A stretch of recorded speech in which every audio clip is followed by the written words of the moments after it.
So Russell's car, as all the cars in Parc Fermé will be, were weighed at the end of the race. 798 kilograms is the weight limit, and Russell's car was wheeled on, and it was exactly that.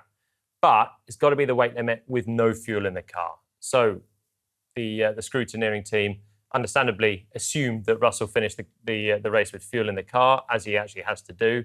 So once they drained the car, 2.8 litres came out, and 1.5 kilos was the amount that Russell was underweight of the limit. So it's an absolute no-brainer disqualification. He's underweight, which brings in some of our questions. And there's been quite a few on this for this show.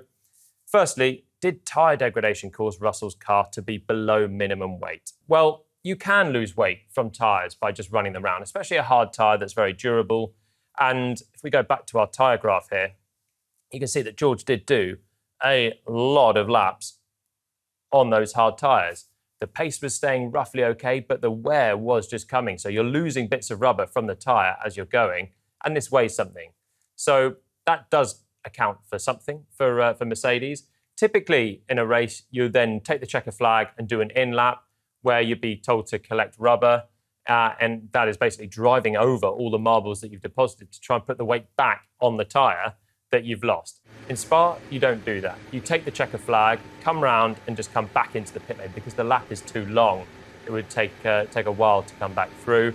So they hurry up proceedings, and it does mean that you can lose rubber from the tyre and not collect it on the in-lap. But I don't think this is the full story for Mercedes, personally. If you look further back, Fernando Alonso did a less acclaimed 31 laps on a hard tyre and managed to complete the distance, actually get a good result as well, which was 8th place inherited when Russell was out and was on the weight limit. And if you actually look, Hamilton still did 18 laps. Leclerc did 19 laps. These are quite long stints on a hard tyre. And Russell was 1.5 kilos underneath the weight limit. So whilst if you bolt on a completely brand new set of tyres, you maybe can find that in 16 laps difference or 15 laps difference. I think it's a surprising amount to be put down squarely to the tyre wear personally. Probably it made a contributing factor. Maybe at a stretch it made the difference. But bear in mind, teams should also bake in a little bit of a safety margin. It's 1.5 below the absolute minimum, but probably most of the other teams had a margin on top of that, another half a kilo of safety margin. So Russell really was quite well under.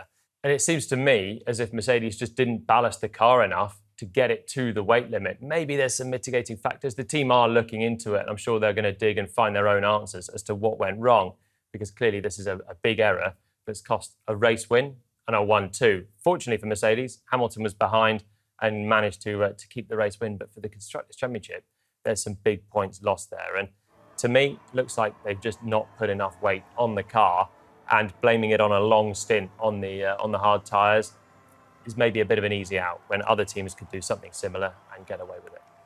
The other thing is, this is not the first time we've raced at Spa. The team would be aware of the rules here with coming back round, not doing an in-lap. So you have to put enough weight in the car accordingly.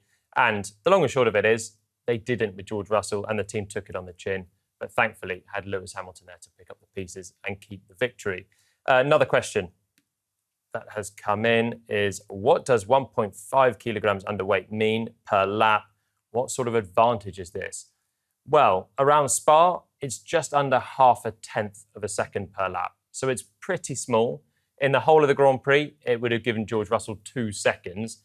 When you look at how fine the margins are for Russell winning the race, having not only Hamilton, but Piastri just about a second away as well, these tiny gains could potentially have made the difference. But it is a very small difference, really, 1.5 kilograms on a 798, basically an 800 kilogram car, and is certainly not the magic bullet that helped Russell and allowed him to do something that no other team could do. Probably most of the other teams could have done something different on the strategy. They could have run the hard tyre, they could have done the Russell strategy, but they were all cautious, and Russell was the driver that exploited it. 1.5 kilos underweight or not. And the final question on this, wasn't the car weight checked prior to the race?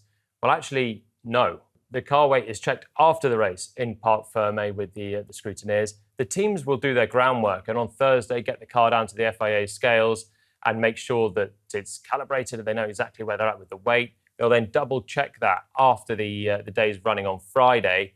But then they've got to take all of this into account, the amount of wear that might come off the tyres, the amount of fluids that might come off the car as well, maybe a bit of plank wear in there. There are various ways that the cars can shed weight through a race other than just burning through about 100 kilograms of fuel.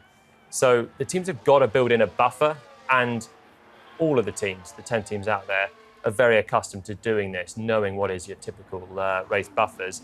It's just that Mercedes somehow had a slip of the calculations here and didn't get it right. And it may just be the really long stint that Russell did on the hard tyres, and they were right on the limit of what they wanted to do, be bang on that weight limit. But I sense that there might be something more.